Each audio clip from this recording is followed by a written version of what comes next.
In the light po ng suspended muna ang proklamasyon nitong party list na ito ng Duterte Youth, meron na ho bang itinakdang araw ng pagdinig ang National Board of Canvassers to resolve this issue? Wala pa naman po, Sir Ted. Pero ang sabi po ni Chairman Garcia ay sa lalong madaling panahon po ito. By the way, nais lang po naming linawin na ito po hindi ibig sabihin na hindi mapoproclaim.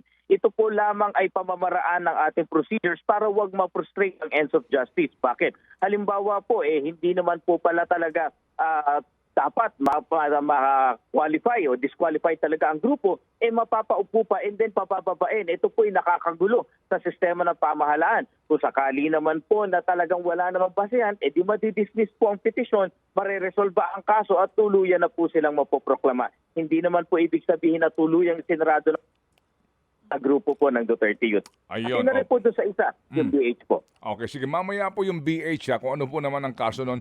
Basahin ko lang po itong statement ni Ginoong Cardema na kanya naman kinukumpirma just to get a reaction from COMELEC, bilang spokesperson. Attorney, sabi niya rito sinasabi ko sa inyo, COMELEC, at sa nagko-control sa COMELEC, kapag kami hindi ninyo pinaupo at hinayaan lamang magsalita sa advokasya namin sa bansa, sasabihin namin sa taong bayan lahat ng kalokohan sa Kongreso at COMELEC kung papaano nagkakapera ng milyon-milyon sa mga desisyon, accreditation, and projects at funds ang karamihan sa inyo dyan.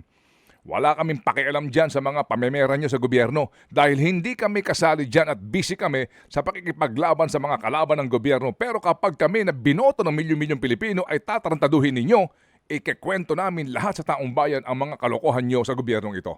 Ano po ang masasabi ng COMELEC?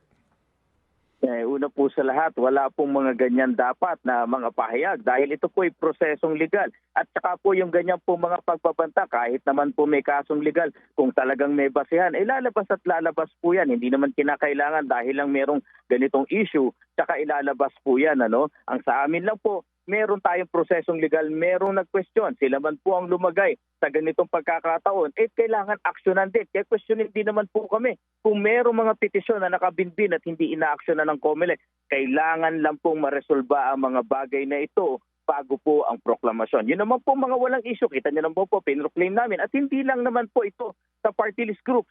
Meron din po mga local candidates, Sir Ted, na hindi na iproklama dahil may mga nakabinbin na mga issue at tulad nitong sa kaso ng Duterte Youth. Okay, sige po. So klaro po naman niya. At least nakuha po namin agad-agad ang panig po ng COMELEC. Ito hong issue ng BH, ano po ito? Ay meron din pong kume-question po at may mga paglabag din po sa kanila. Medyo sensitibo lang po itong sa BH dahil hindi po ito issue na simpleng registration. Ngunit mga issue po ng paglabag po sa ating mga batas.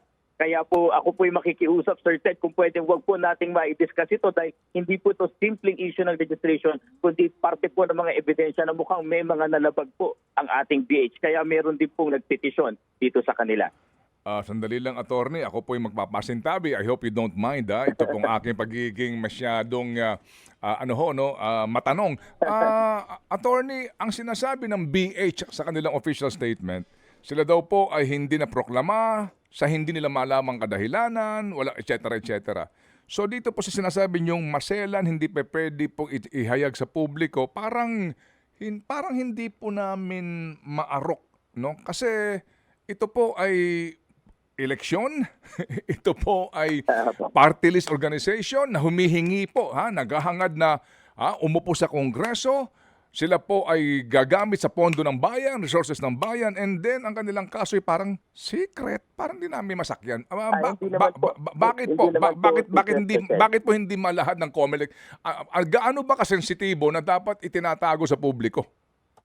Ay hindi naman po secret at hindi naman po sa tinatago sa publiko, Sir Ted. Ngunit maaari po kasing mag-border doon sa mga election offense, mga ganyan po ang issue na merong ebidensya na maaari po hindi natin ma-discuss ngayon. Hindi po katulad nung sa Duterte Youth na matter of record po lahat Issue ng registration, issue ng publication. Ito po ay maaring mauwi sa isang fact-finding investigation na maaring matuloy po sa pagsasampa ng mga kasong kriminal at election offense cases. Kung mapapansin niyo po, lahat po ng ganyan po na merong investigasyon na ongoing ay hindi po namin muna dinidiscuss kasi po merong mga ebidensya po, Sir Ted. Opo. Okay.